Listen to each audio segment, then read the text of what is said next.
The RG34XX made an amazing first impression back when I did my week-long challenge as the best console to date.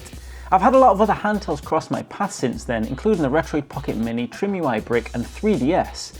However, the RG34XX is still one of my favourite retro handhelds, and these are my top 5 things I love to do with it. Firstly, and this will come as no surprise, but one of my favourite things to do with my RG34XX is to play Game Boy Advance games on it. As a clone console, the RG34XX is designed to look and feel like the Game Boy Advance. However, there are plenty of retro handhelds that look like classic handhelds, but their strong suit is not necessarily playing the games for the consoles they look like. The GKD Bubble comes to mind.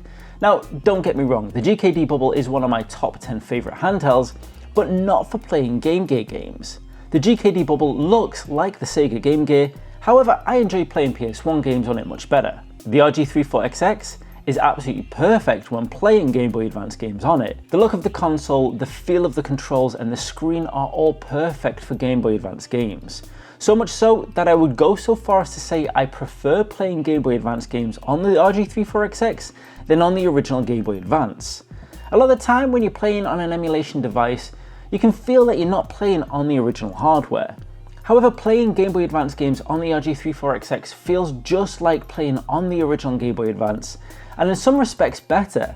The RG34XX has a better screen, quality of life improvements like the rechargeable battery, and access to the whole Game Boy Advance library with no need to carry carts. Honestly, the RG34XX feels so authentic that I'm always calling it my Game Boy Advance by accident. Something else I love to do with my RG34XX is to just carry it around with me, have a quick go out in public so I can show off like a cool hipster retro gamer.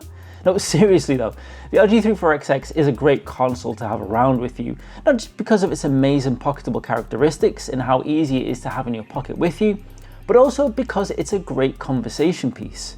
Anyone that used to have a Game Boy Advance as a kid will instantly notice the RG34XX and mistake it for an original Game Boy Advance. There's been more than once where I've been out using my RG34XX and someone has commented how much they loved the GBA as a kid.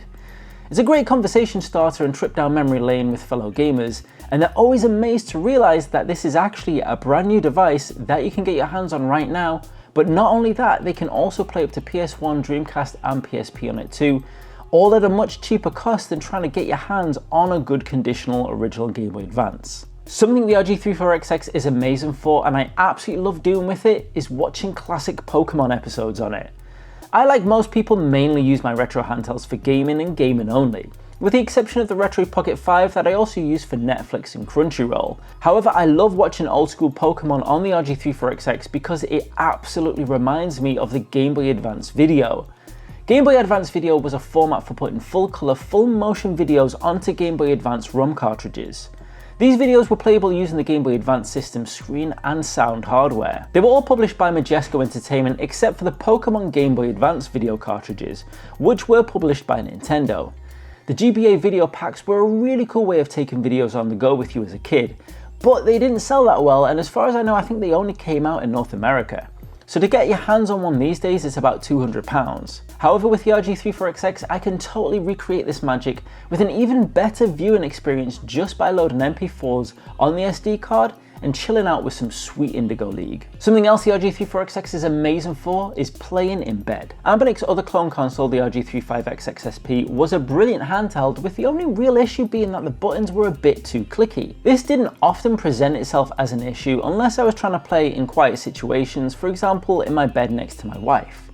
The RG34XX, however, has nice quiet buttons. This means that along with being able to produce an amazing gaming experience while also being discreet, the RG34XX is also really quiet to play if you have your headphones plugged in. Catching up on some Game Boy Advance gaming while in bed and not distracting my wife is great fun, and one of my favourite things to do with my RG34XX. Last but not least, one of my favourite things to do with my RG34XX is to preserve my original hardware. I love my collection of original handhelds, and getting them out to have a quick moment of nostalgia is absolute bliss. However, some of these consoles are decades old, with the original Game Boy Advance being at least 20 years old. As well built as the original consoles were, they won't last forever, and frequent use of the console and the cartridges will inevitably take its toll.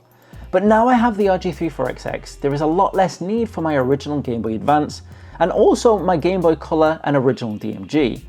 As the original Game Boy Advance was backwards compatible, playing Game Boy Color and Game Boy on the RG34XX feels just as close to authentic as Game Boy Advance games. There's no doubt I'll want those moments of getting out my original hardware, but the RG34XX is so close to the original, so much fun to play, and adds so many improvements that not only does it make sense for me to use the RG34XX, but I also prefer it, meaning I can keep my classic hardware safely stored away for many more years to come. If you do want to get your hands on an RG34XX, then links will be in the description below.